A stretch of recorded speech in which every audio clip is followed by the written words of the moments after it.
Peace and blessings, family. It is me, a Akamfo Ofuosawa, the ancestral mystic, and I wanted to start today's class with a bell ring, calling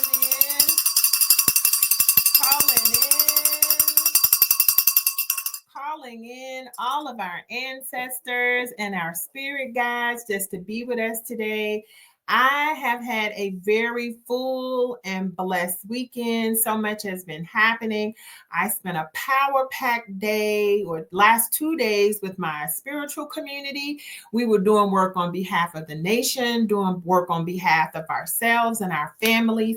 And I am just so blessed to be a part of this movement of helping people to create the life that they want. So again, I am Akamfo Ofuosawa, the ancestral mystic, and this week we're going to start with the card pull and see what the ancestors and our spirit guides have to say. Just a second. Let's see.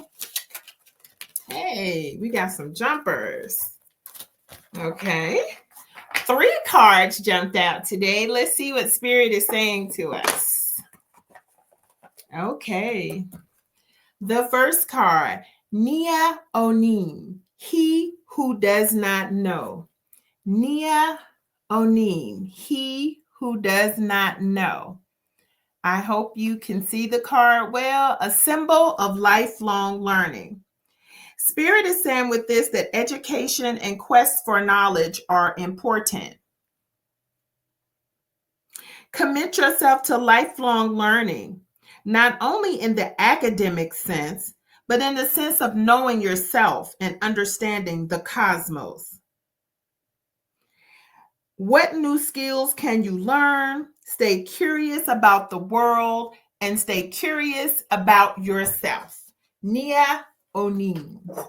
The second card that came out was Odo Nira Fiquine. Odo Nira Fiquine. Love does not miss its way home. Those led by love will never lose their way. Can you all see it? I'm trying to make sure it doesn't have a shadow. Love does not miss its way home. Those that are led by love will never lose their way. So let's see what spirit is saying with this card. It says, this is a triumph of good over evil using the power of love. What is meant for you will not pass you by. Release any angst or expectation or vision of what you have for love. Fully accept yourself as the true vision of love, deserving of joy, and you will find it. Make yourself a beacon of love and trust that what you want wants you back. Love will never miss its way home. Come on now. For those of you who thinking about love or trying to find that romantic relationship or just a loving family relationship or loving partner, love will never lose its way home. Okay. And our last card that came out. Oh, this is a good one. Hey, this is a good one. This one is Inyame, God's altar. Inyame, God's altar. Can you all see it? I hope it doesn't have a shadow. Spirit is saying with this one, this card is saying that you have God's presence and God's protection. Ancestor, deity, and spirit guide worship is the cornerstone to empowered living. You need to create, revisit, or boost your altar or area that you have for your sacred time and space. The creator, your ancestors, and your spirit guides need to be connected with, and they must have a sacred space dedicated for your place to do the connection. The message for this card is rededicate yourself to your rituals, protect your space. If you don't have an altar, you need to create one.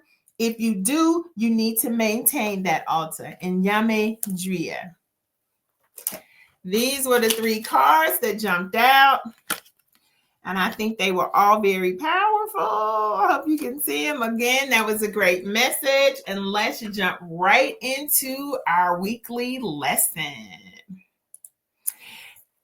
Creating the life of your dreams, manifestation in the universal laws.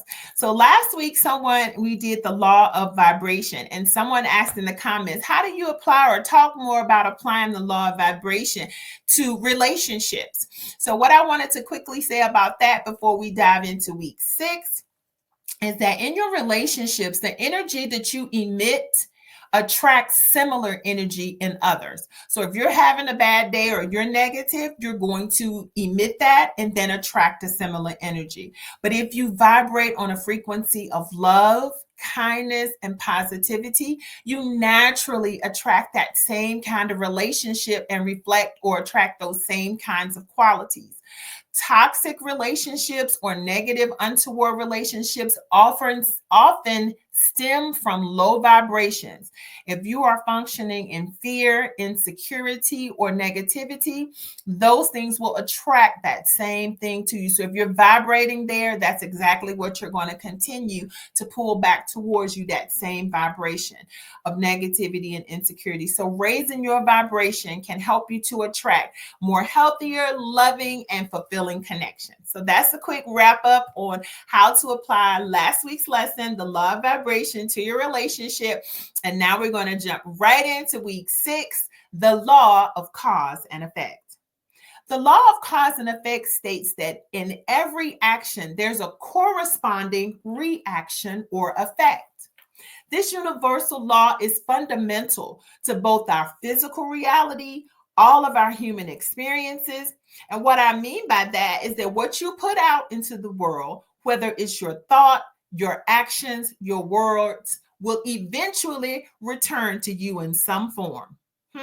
Notice I said eventually return to you in some form.